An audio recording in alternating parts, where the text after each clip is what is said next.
So if there's something that I'm known for most in terms of the commoner deck building world, it's almost certainly my Bravo Pump and Thump build. I was able to take that to second place at the Queenstone Culling to get bumped out in the final round, of course, by none other than Mr. Dumpster Dive himself, Kasharn Rao. Shout out to Cash, you're awesome. But in the time since, I've had to iterate on it quite a bit. And then ultimately when Terra dropped, I think quite frankly, Terra just does Pump and Thump way better.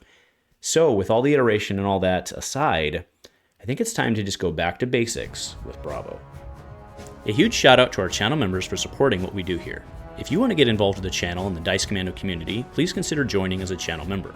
Remember, these videos are only possible with your support. You can show that support with a like, a subscribe, and by leaving us a comment and sharing your feedback. Community first, and go Commando.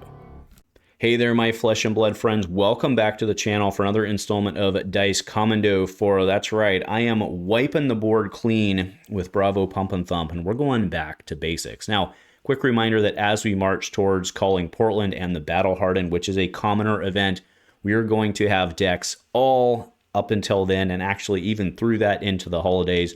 Channel members, of course, have early access to that, but hey, come join us here every single week for brand new commoner content. And that's right, deck lists coming at you hot and fast. And that's right, today we are talking my good old buddy in commoner, Bravo. And we're having to abandon that Pump and Thump build because, well, for two reasons. One, like I said, I think Terra just functionally does the general concept better.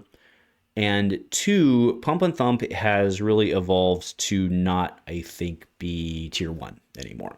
Okay, and you know what is also generally tier 1 in commoner, or at least does very, very, very well, is bringing a lot of value to the table. So let's go back to basics with Bravo and what he can do. His ability is absolutely freaking amazing in commoner, right? Being able to dominate and close out. And then he also has one of the best weapons in the game, at least at the commoner format level, which is a Nothos. Okay, Nothos has amazing value, right? A Nothos itself coming in on a 3-card hand off of a pummel is 10. That's half your health. No, there's no discard, but that's still really freaking good, right? You have Zealous Belting on top of that. So let's just pull the ripcord and go back absolute basics with Bravo. And this is my deck, right? So yes, we're playing the stupid Civic Steps. I really hate this card, although to be fair, with training, we've learned how to minimize the impact of giving them that, right? Give it to a warrior on the second swing, give it to them at the end so they can't get value out of it and still have to come again. Or I should say, the next to the end on the chain so that their last one comes in with go again, they can't use it. We get it, you can figure it out. It blocks 2, it's good, but sometimes, man, it just burns. It just burns. So our loadout is, or our primary loadout is Nothos, Civic Steps, Goliath Gauntlet, of course, because we're not completely shooing Pump and Thump because Thump is crazy good. And to that point, we've got Cross Strap for a free Dominate. And then Helm of Ison's Peak. So you see that the loadout is functionally the same as my Pump and Thump build. I can't go away from it. It's way too much value. But if we go into the deck, you see that things are very, very different. Now, one of the cruel things about this deck is that you can play cards like Come to Fight.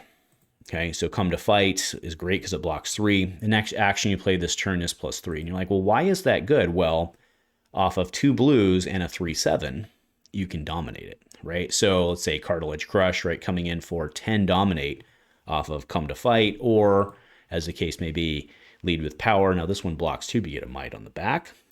Also, by the way, works with an Othos. Okay, that's pretty good. And again, you see the point, right? Coming in for like a 10 dominate on Cartilage Crush or Crush the Weak is, well, that'll do peg, right? So we're running red-blue Cartilage Crush, red-blue Crush the Weak. We are running red-blue Chokeslam. Now remember, Chokeslam's a 4, but the reason we're on this one is Cannot Gain, which is very, very, very relevant to, I don't know, people like Chane, right? So that's a pretty good one that Chane gets worried about. We also have Crush the Weak in here specifically, not just as a 3/7. There's actually functionally better 3/7s like Wounded Bull. But Crush the Weak says if it deals 4 or more, they can't play 3 or less. You look at Chane again. Well, at least for some versions of Chane, right? A lot, like half of his shrills are actually 3 or less, right? You look at maybe even some Ira cards. You certainly look at Phi, Zen, Benji, stuff like that. Shutting them off. Crush the Weak is a very scary card for those individuals. Okay, so we have Fate for Scene, we have Sink Below, running those two. Lead with Might is very, very, very good into Anothos. Now, you have to be kind of careful with it on how you line it up. Do keep in mind, by the way, you can always, we're so used to, at least in standard constructed, being able to pitch to Tectonic to also be able to get that second card in the drink for Anothos to come in for 6 in a pinch. Remember, you can always pitch to Bravo, right? It feels super bad, but it'll get it done if you've got the cards. Now, we are running red, blue pummel. Blue pummel's still pretty good, right? Comes in for 2, don't forget, right? It's not like your razors. Now, Thump obviously is, I mean, Thump speaks for itself. We are utilizing specifically, you really want to hold on your gauntlet for Thump because you want your Thump, and remember, you don't have to dominate it, right? So you have 2 pumps, you've got Lead with Power, Come to Fight, and in a pinch, you've got Goliath Gauntlet if you don't have either one of those. So basically, your first one, you want to try and line up with a pump or something like that, and then in game, you want to be able to just use your gauntlets to come in with Thump. That's the real reason it's there. If you need to land something or threaten, or you think you can take them out with a Bravo, go for it by all means, but really try to use it to your advantage and not just throw extra damage. That's very important. The next is Cross Strap.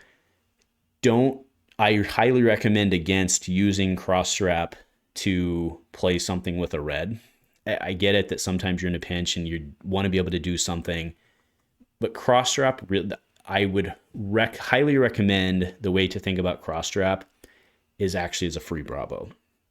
That's my recommendation on how to use Cross Strap, right? So you can come in with like a dominated Crush the Weak or something like that off of a 2-card hand, right? Because you reduce it, so you can Bravo pay into that, and then you do it with the 1 floating, right? You get it, right? So that's generally the play there, is to be able to do that or crush, like Crush the Weak, Cartilage Crush, which is effectively a Frostbite in like all intents and purposes, right?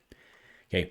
We then have Zealous Belting. This one is another that just feeds on Othos, right? That's your play here, is off a 3-card hand, or if you have you actually have the 1 floating. If you end up with a Come to Fight or a Might, a Pump with Might, whatever the heck it is, Lead with Might, not Pump with Might, Lead with Might. You can actually Lead with Might into Lead with Might. But well, I guess it doesn't matter what order you're doing in, right? But you get it, right?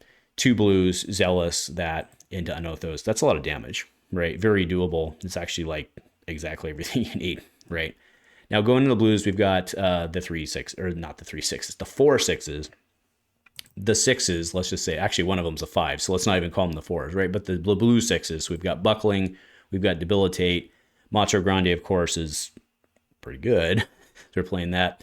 We are playing Thunk, and then the other ones we're playing Unmovable, which is your D-React, but costs 3, so it pitches to Nothos. We're also playing Steadfast. Now, the reason I'm on Steadfast on this one is very specific, because you'll notice that I am only on AB3. Now, in many versions of this before, we've had the luxury of being able to go upwards of AB5. We're not doing that this time. So if you go down to the inventory, you see we are playing Oasis Respite.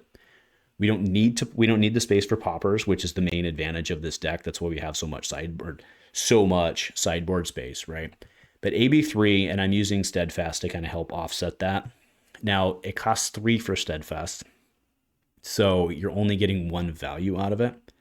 I get it, but it also comes up in other situations like, Mirrors, Dominate, Terra, stuff like that, right? Pump and Thump Mirror or something like that.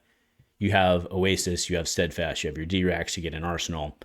I think it makes sense. And then I do have Steelblade Buckler, and I have Titan's Fist, and that's for matches where you're going to need more block armor.